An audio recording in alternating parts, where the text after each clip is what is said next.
준서를 죽인 범인을 찾는데 결말을 모두 쓰겠다는 드라마 커넥션. 현재 준서를 죽인 범인이 누구인지를 두고 투표까지 진행하고 있는데요. 많은 사람들의 예상은 박태진을 유령 용의자로 지목하고 있습니다.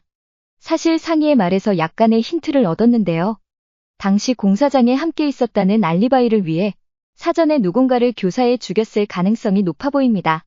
레몬 거래에서 발생하는 수익을 필요로 하는 사람은 태진밖에 없기 때문에 다른 사람은 딱히 마땅한 동기가 없긴 하죠. 그날 공사장 근처 CCTV에 찍힌 핵심 증거물이 준서의 연금을 받는 할머니 집에서 공개되는데요. 생각지도 못하게 태진의 오더를 받고 준서를 죽이러 가는 모습이 포착됐을 것 같습니다. 아마 밀접한 관계를 유지하고 있는 경찰 내부의 인물 중 창수는 아닐까도 고민해봤는데요. 사실상 창수는 태진과의 관계보다는 오히려 태진에게 정보를 주고 혐의를 벗었던 공진욱일 가능성이 더 높죠. 윤 사장과의 거래에서 창수는 뒤를 봐줬는데요. 그때 오거미파를 제거해주면서 윤 사장이 활동하기 편해졌었습니다. 그리고 새로운 레몬 거래자 공진욱이 등장했는데요. 오거미파가 제거되면서 윤 사장 이외에도 레몬 거래자가 필요했던 닥터였던 걸까요? 말을 잘 들을 새로운 인물을 찾아냈던 닥터. 그 존재가 사실상 레몬에 중독된 재경에게 총까지 빼앗고 윤 사장까지 죽였죠. 별거 아니라고 생각했던 공진욱은 생각보다 대범했는데요. 현재까지 유일하게 잡히지 않은 인물이기도 합니다. 그런데 닥터가 사실상 정상이라는 생각을 하긴 했지만 재경을 중독시킬 만한 이유가 납득하기 힘들었는데요. 단순히 친구를 빼앗겼다라는 질투심에 그랬다는 사실이 이해가 잘 되진 않았습니다. 오히려 뭔가 더 강력한 이유가 숨겨져 있을 것이라 생각했는데 준서와 상희의 우정이 부각되지 않았다는 점에서 살짝 공감이 되진 않았던 것인데요. 과거에서 준서를 윤진과도 멀어지게 만들었던 상희의 모습만으로는 충분하지 않죠. 단순 질투라는 점이 조금 허무하다고 할까요? 그래도 준서를 생각하는 마음에 지금까지 달려왔을 상희를 생각하면 굉장히 소심하고 아싸였던 상희가 많이 노력해 지금까지 온 것이죠. 결국엔 종수에게 모든 것을 들켜 죽기 직전까지 맡게 되는 상희는 태진이 레몬 사업을 했다고 진실을 털어놓는데요. 종수는 자신 뒤에서 이상한 짓을 했다는 사실에 분노합니다. 물론 태진의 행동이 이해가 가는 점도 있습니다. 평생을 앞만 보고 달려왔고 종수와 금영그룹을 위해 온몸 바쳐 일해왔죠. 택지 개발 투자에 함께 참여하고 싶지만 은근한 무시는 늘 따라왔고 끼워줄 기미조차 보이지 않았습니다. 자신에게 큰 돈이 있다면 자신의 노력이 드디어 빛을 볼 수 있을 것이다 생각했을 텐데요.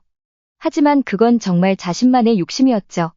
준서는 과거부터 성인이 된 지금까지 끌려다녔는데요. 과거 종수로부터 협박을 당해서 지금은 딸의 병을 고치고자 돈을 벌기 위해서였죠. 준서는 마지막 보험으로 비밀번호를 가르쳐 주지 않았는데요. 태진 4자리, 준서 4자리, 골고루 나눴습니다. 태진은 누가 봐도 멈출 기미도 나눠줄 기미도 보이지 않는데요. 그걸 모를 리가 없죠. 딱따를 고칠 수 있는 약을 구매할 돈 5억이 필요했던 준서. 하지만 이내 자신이 그렇게 달렸던 시간 동안 태진과 와이프 지연은 바람까지 피웠습니다. 희망 자체가 없었을 준서. 태진이 제일 유력한 용의자라고 하지만 비삼광은 처음부터 지금까지 준서가 자살을 한 것은 아닐까 하는 생각에서 벗어나지 못했는데요. 모든 것이 태진을 지목하고 있고 가장 또렷한 이유가 있어 보이지만 준서 혼자 알고 있는 비밀번호는 준서가 없다면 절대 가질 수가 없죠. 피로동 사건이 있던 그날 준서는 아마도 태진에게 비밀번호를 알려주겠다며 불렀을 수도 있습니다. 아니면 태진에게 비밀번호를 달라는 협박을 당했을 수도 있죠.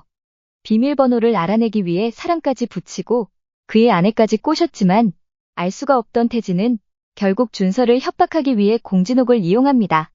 공진욱은 준서에게 비밀번호를 알아내려 했지만 다툼 끝에 9층에서 떨어지게 된 준서.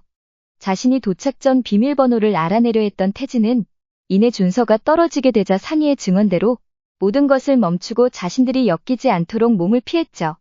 피로동 사건은 또렷한 범인보다는 사주를 받은 또 다른 인물일 가능성과 자신 스스로 누군가를 지목시키기 위한 자살 행위였을 것 같습니다.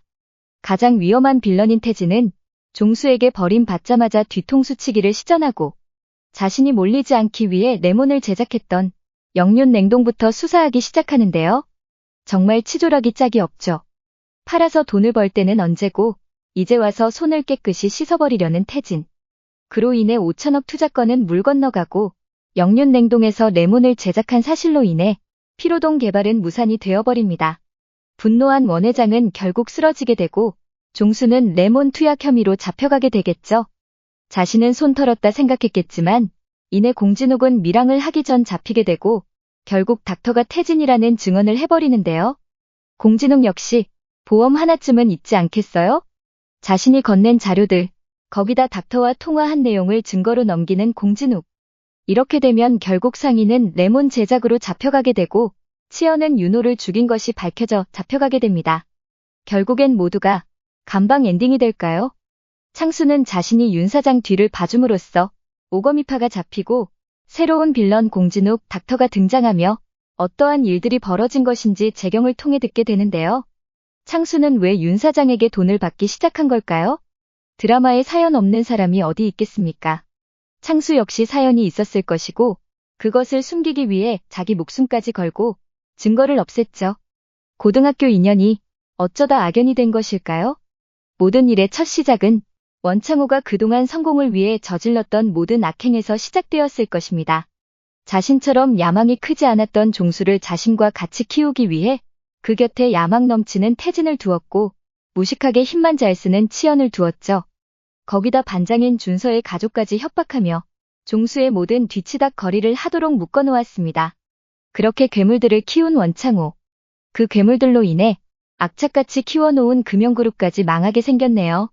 뒤늦게 후회한들 회복하기에는 너무 멀리 왔습니다. 단 2회만 남겨둔 드라마 커넥션. 13회 예고로 구성해본 커넥션 결말 어떠셨나요? 비상광은 커넥션에서 당분간 나오지는 못할 것 같습니다. 오늘도 재미있게 보셨다면 좋아요, 구독 부탁드립니다.